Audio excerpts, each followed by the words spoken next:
네, 이번에는 시인이자 또 문재인 캠프에서 활동하는 안도현 공동선대위원장 모시고 얘기 나눠보겠습니다. 안녕하십니까? 안녕하세요. 어서 나오십시오. 네. 예, 어려운 걸음 하셨습니다.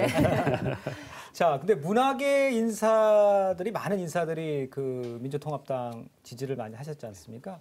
근데 우리 안도현 그 공동선대위원장 하면 사랑받는 시인, 예. 따뜻한 시인 네. 이런 그 닉네임이 있는데 어떻게 이 험한 정치판에 들어오게 되셨습니까? 그러니까요. 뭐 정치판을 흔히들 진흙탕이라고 네, 하는데 그렇지 왜 않습니까? 예. 그 시를 쓰는 사람이 그러니까요. 그런 진흙탕 속에 들어가 있는가 이런 네. 질문 받을 때가 많습니다. 아, 그래서 네. 또 저는 그 시를 쓰면서 대학에서 학생들 가르치는 또 선생인데 선생님. 네. 예. 저는 그 우리 그 이명박 정부 5년 동안 네. 저는 우리 국민들이 굉장히 행복했다고 생각하지 않습니다. 그래서 아. 저도 개인적으로 저도 이명박 정부 5년 동안 굉장한 어떤 피로감, 네. 절망감 이런 것들을 느낀 사람 중에 하나고 그래서 그런 이명박 정부의 어떤 그 피로감, 절망감을 시로 써보려고도 노력을 많이 했습니다. 네. 그래서 네. 저도 뭐 80년대 초반에 그 군부 독재 시절에는 그쪽을 향한 시도 많이 써왔지만 그걸 다시 쓰게 된 거예요. 한 몇십 년 만에. 네. 그래서 그런데 시로 써서 바뀌지 않는 그런 현실이 있더라고요. 네. 그래서 그 이명박 정부 5년의 절망감을 10년으로 더 연장하고 싶지는 않다. 네. 그렇다면 시 쓰는 일 말고 다른 일을 좀 해야 되겠다고 생각을 했는데요. 예. 제가 무슨 학교 선생이고 또 시인이지만 제가 무슨 정치를 하기 위해서 여기 온 것은 아니고요. 또 이 문재인 후보를 돕는 일을 하면서 나중에 혹시 문재인 후보가 집권하게 되면 뭐 한 자리를 얻겠다 그런 그런 마음이 거군요. 있는 것도 아니고요. 네. 저는 대선 끝나면 학교로 네. 돌아갈 겁니다. 그러니까 네. 이제 보통 분들이 시인이 왜 정치판에 왔냐 이렇게 묻는데 네. 저는 정치인이 하는 정치가 아니고 시인이 정치에 관여할 때는 어떻게 하는가를 좀 보여주고 싶었다고 할까? 그래서 그렇게 됐습니다. 문인들의 정치는 어떤 것인가? 문화예술인들의 정치는 예, 어떤 네. 건가? 예, 예. 네. 자, 그러면 사실 뭐 지금 대선 막바지입니다. 자꾸 이렇게 네거티브가 난무를 하는데 일단 네거티브 얘기는 좀 자제하고 사실 국민들이 또 유권자들이 원하는 거는 정책이거든요. 그렇죠. 네. 정책적으로만 봤을 때 자, 문재인 후보 어떤 강점이 있습니까? 보시기에. 저도 특히 대선이 그런 네거티브 일색으로 흐르는 것을 보면서 굉장히 좀 슬펐습니다. 네.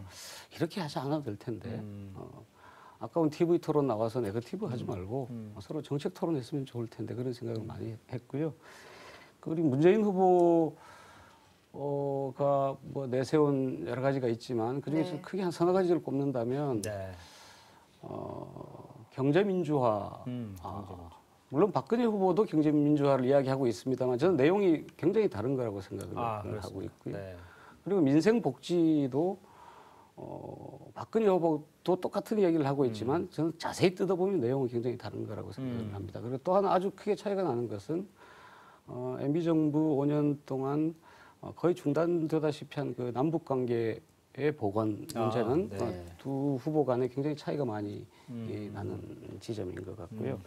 그런 것들을 몇 가지 풀 열쇠들을 저는 문재인 후보가 가지고 있다고 생각을 하는데요. 그러니까 재벌이 독식하는 경제 구조를 바꾸겠다. 이게 이제 문재인 후보의 경제민주화의 요점인 것 같고요. 또 하나는 뭐 일테면 요즘 뭐 반값 등록금 청년들 관심이 많은데 네.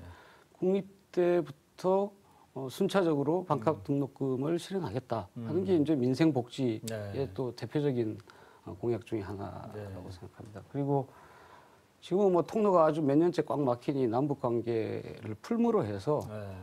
우리 경제를 또 도약하는 계기로 삼겠다. 이런 것도 박근혜 후보와는 차이가 나는 그런 정책들이 아닌가 네. 싶습니다. 그러니까 지금 보시면은 그 말씀하시는 게 문재인 후보가 정책적으로 나온 거는 남북 관계, 그다음에 반값 등록금, 경제 민주화 이런 쪽에서 다르고 차이가 있고 그게 문 후보가 낫다 이런 말씀이죠. 저는 그렇게 생각합니다. 현실적으로도 그런 것들이 많이 뒷받침되고 있습니까? 공약 뭐 이렇게 남발이라고는 좀 물론 말씀드리기 그 그렇지만. 재원 조달 방법까지도 다 준비가 되어 있습니다. 아, 네. 그렇습니까?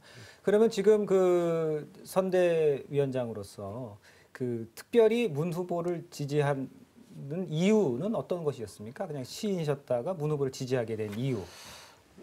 개인적으로 무슨 개인적으로는 뭐 특별히- 이런 것들이 있죠. 저는 그 이명박 정부가 집권한 이후에 네. 노무현 대통령이 서거한 점에 대해서 굉장히 안타까워하는 사람 중에 하나고요. 네. 그리고 그분이 돌아가셨을 때 서울시청 광장에서 뭐 제가 그 조시를 읽기도 그렇죠. 하는 네, 사람인데요. 근데 이명박 정부가 주는 절망감들을 겪으면서 이제 뭐 오래전부터 그렇다면 당시 한나라당에는 박근혜라는 이제 부동의 그 후보가 있는데 그렇다면 박근혜 후보와 맞설 수 있는 후보는 누가 있을까? 이런 걸 사석에서 저희들끼리 그냥 친구들하고 이야기를 한 적이 있습니다. 네. 예. 그래서 그렇다면 문재인이 어떨까? 뭐 이런 이야기를 한 1, 2년 전부터 하고 있었고요. 하고 있었는데 그 후보에서 이제 뭡니까 선대위를 예. 만들면서 네. 선대위를 꾸리는 기획단에 네. 좀 도와달라라는 요청을 받고 가까이서 보는 인간 문재인은 어떤 사람입니까? 지금은 뭐 유세 기간이고 선거 기간이어서 아마 허름한 선술집 같은 데서 이렇게 한잔 하고 싶어도 아마 막걸리 같은 거 못 하실 텐데 네. 그런 거 참 좋아하는 분입니다. 예. 그러니까 저는 문재인 후보가 당선이 되고 나서도 어디 시내에 있는 그런 그 호프집 같은 데서 생맥주를 같이 국민들하고 마시는 그런 대통령을 이번엔 꼭 볼 수 있을 거라고 생각합니다. 네, 자, 논란이 된 발언이 조금 있어서 한번 질문을 좀 드리겠습니다. 이제 김지아 시인과 네. 관련된 건데 사실 문단의 대선배시잖아요. 그렇죠. 그런 이제 말씀하실 때 뭐 박근혜 후보를 지지한 거는 뭐 오판이다 이렇게 얘기를 하셨지만 뭐 그건 어쨌든 뭐 가치관의 문제라고 하지만 김지아 시인에게 또 뭐 90년대 이후에 미학적으로라든지 뭐 문학적으로도 많이 긴장을 잃어버린 분이다 이렇게 얘기했는데 좀 비판이 좀 심한 것 아니냐 이런 의견도 그거는 좀 뭐 있습니다. 제 개인적인 비판이라기보다는 문단 거의 대부분의 일반적인 평가가 그렇습니다. 그러니까 우리가 두 분은 김지아 시인의 시 중에 어떤 시를 좋아하시는지 모르겠습니다만 우리가 기억하는 대부분의 김지아 시인의 시는 70년대 박정희 독재에 맞섰던 시들입니다. 예, 예. 저항시. 그래서 저항시인이라고 부르죠. 네. 이제 황토라는 정말 불세출의 시집이 있는 분인데요. 네. 그 시집을 낸 이후에 저도 80년대 초반에 대학을 다니면서 저는 그 80년대 초반에는 김지아 시집을 이렇게 공개적으로 판금이 되었기 때문에 네. 읽을 수가 없었습니다. 그래서 그 자취방 같은 데서 네. 이렇게 김지아 시를 한 편 구하면 이렇게 막 공책에 필사하면서 네. 이거 무슨 독립운동을 하는 듯한 느낌을 네. 가질 정도로 그렇게 좋아하고 존경했던 분이죠. 저도 또 우리 그 학생들 교과서에 실렸던 김지아 시인의 시 중에 타는 목마름으로라는 시가 있습니다. 예, 그 민주주의에 대한 아주 그 애절한 염원을 담은 네. 시인데요. 노래로 만들어진 게 그렇죠. 있어서 예. 저도 뭐 한 잔 하거나 그러면 그 노래를 뭐 가끔씩 불렀습니다. 근데 네. 앞으로 그 노래를 부를 수 있을지 모르겠습니다만 어쨌든 김지아 시인의 그 문학적 긴장, 네. 뭐 정치적인 뭐 발언이나 행보 그렇죠. 빼고 문학적 긴장은 이 문학계에서 문단에서 한 90년대 이후에는 그분의 역할을 거의 다 한 분이다 이렇게 그 일반적인 평가가 있습니다. 정치적으로 조금 그 의미를 부여해서 그런 말씀을 하신 건 아니죠? 아닙니다. 전혀 아닙니다. 문학적으로만 봤을 때 순수하게 문학적으로만 봤을 때도 문단에선 그런 평가가 예, 있다는 그렇습니다. 말씀이신 예, 예. 거죠. 예. 그러니까 우리 일반 국민들도 김지아 시인을 이야기할 때 뭐 새누리당에서도 그렇게 70년대 저항시인이라고 이야기하지 않습니까? 그러니까 작가나 시인이 이렇게 작품 활동을 하면서 가장 뜨겁게 타오르는 어떤 절정 지점이 있는데 네. 그 지점이 저는 그 그 유신 독재에 김자신이 저항하면서 감옥에 가고 황토를 쓰고 했던 그 무렵이라고 생각을 합니다. 자, 그럼 이제 공동선대위원장으로서 그 어제 이제 이정희 후보가 사퇴를 했습니다. 문재인 후보를 지지한 것으로 봐야 한다라는 얘기도 나오는데 그게 득이 될까요? 실이 될까요? 어떻게 분석하십니까? 저도 뭐 이정희 후보 그 사퇴 뭐 회견을 직접 보진 않았습니다. 네. 그 통합진보당 하고 또 그 이정희 후보는 네. 현재 그 민주통합당하고 연대를 하거나 아니면 또 연합을 해야 될 그런 대상은 아니라고 생각을 합니다. 아, 입장에서는 예, 그럴 예. 상대는 아니다. 예, 예. 연합의 상대는 아니라고 봅니다. 별개다. 저는 그렇게 생각합니다. 네. 아, 그렇습니까? 자, 어제 이 대선 후보들의 마지막 토론회가 있었고, 그리고 또 지금 여론조사는 지금 이제 블랙아웃 시점입니다. 더 이상 공개가 안 되는데, 민주당에서는 어떻게 파악을 하고 있는지 궁금합니다. 현재 파악, 현 시점에서. 그 여론조사 공표 금지 네. 기간이 지난주 수요일입니까? 그 하여튼 13일부터 네. 이제 그 기간이죠. 그래서 그 이후에 세 번째 그 TV 토론이 네네. 어제 예. 있었고요. 예. 또 이제 그 문재인 캠프에서 보자면 주말에 광화문에서 아주 대규모 예, 유세가 예. 있었습니다. 있었고 그래서 그 TV 토론이라는 게 제가 보기엔 여러 가지 그 한계들이 있다고 생각합니다. 충분히 그 후보가 자기 정책을 내놓을 수 있는 자리가 아니고 네. 예. 선관위에서 지나치게 그 틀을 그렇죠. 예, 그런 예. 건 있죠. 짜놓은 그런 네. 점들이 그런 한계가 있음에도 불구하고 네. 어쨌든 뭐 이정희 후보가 빠진 자리에서 어제는 그 두 분이 네. 이렇게 그 토론을 함으로 해서 국민들이 보기에는 이렇게 두 분을 이렇게 한 자리에서 비교해 놓고 볼 수 있는 그런 그 좋은 기회였다고 생각을 하고요. 제가 보기에는 지난주 예. 목금 예. 정도부터 문재인 후보가 박근혜 후보를 추월하기 시작했다. 저는 이렇게 그렇게 생각을 하고 지지율이 있습니다. 예. 어제 TV 토론 다음엔 어떤 말들이 좀 오갔나요? 민주당 쪽에서는. 뭐 잘했다, 뭐 이런 반응인가요? 물론 저 100% 잘했다는 아니지만 네.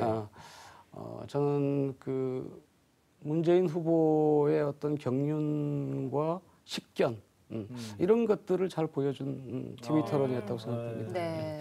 그럼 지금 이제 얼마 남지 않았습니다. 근데 뭐 오늘 지나면 이제 하루 남은 건데 뭐 어떤 뭐 막판 표심 얻기 위한 뭐 전략 뭐 이런 게 준비되어 있는 게 있는 겁니까? 뭐 이제 하루 가지고 뭘 하겠습니까? 예. 역시 뭐 문재인 캠프 쪽에서는 민생, 네. 인생. 정책 네. 중심의 그것도 선거 운동을 해야 된다고 생각하고 저도 그 캠프에 그렇게 주문을 하고 있고요. 네. 그리고 최근에 김동용 전 네. 장관이랄지 네. 또 전에 지지선했죠. 그 윤여준 전 장관님 예.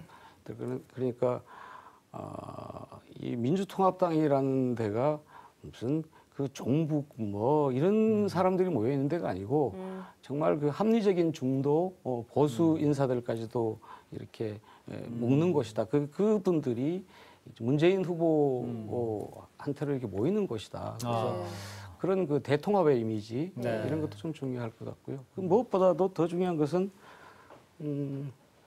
투표 참여를 촉구하고 독려하는 일이 아주 중요한 제일 첫 번째 전략이라고 할 수 투표 있습니다. 예. 네, 자, 또 대선이 끝나도 뭐 시를 쓰지 못할 것 같다. 이렇게 또 고백하기도 하셨고요. 대선 이후에 또 다시 시를 쓰는 본연의 어떤 그런 자리로 돌아오실 건지 궁금합니다. 사실 뭐 이제 안도현 시인으로 이제 기억하는 국민들은 이제 그 유명한 시 있잖아요. 연탄재 함부로 차지 마라. 너는 한 번이라도 뜨거운 존재였느냐. 다시 이 국민들의 마음을 좀 뜨겁게 하는 시를 쓰실 수 있는가요?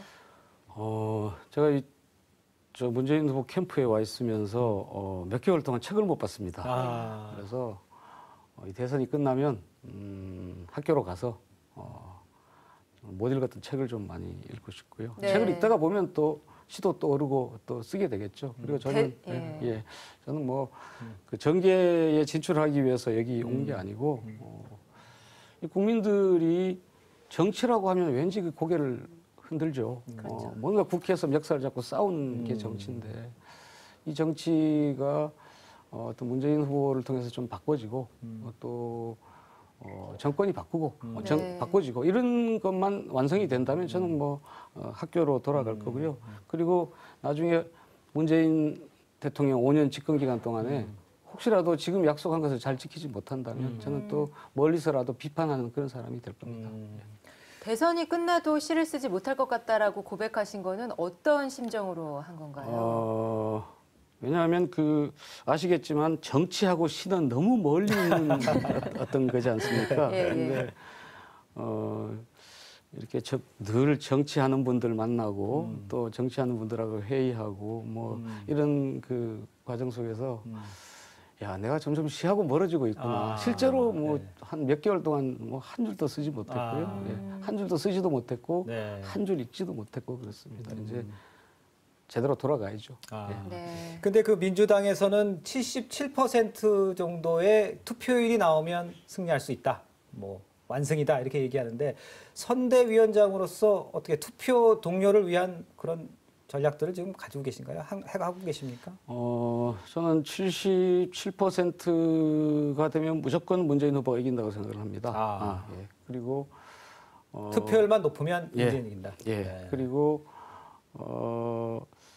요즘은 뭐 투표에 참여해서 인증샷을 남기면 커피 한 가게 하는 분이 10잔 주겠다. 이것도 선거법 위반이라면서요. 대학 교수도 지금 걸렸잖아요. 피자를 사줘가지고 그러니까요. 투표 동료하면서 사주겠다라고 네, 사주겠다고 이제, 예. 얘기를 해서. 그래서 제가 오늘 이거 이제 끝나고 나서부터는 투표를 하면 나는 무엇을 줄 건가 이거 지금 생각하는 게 큰 고민입니다. 네. 예.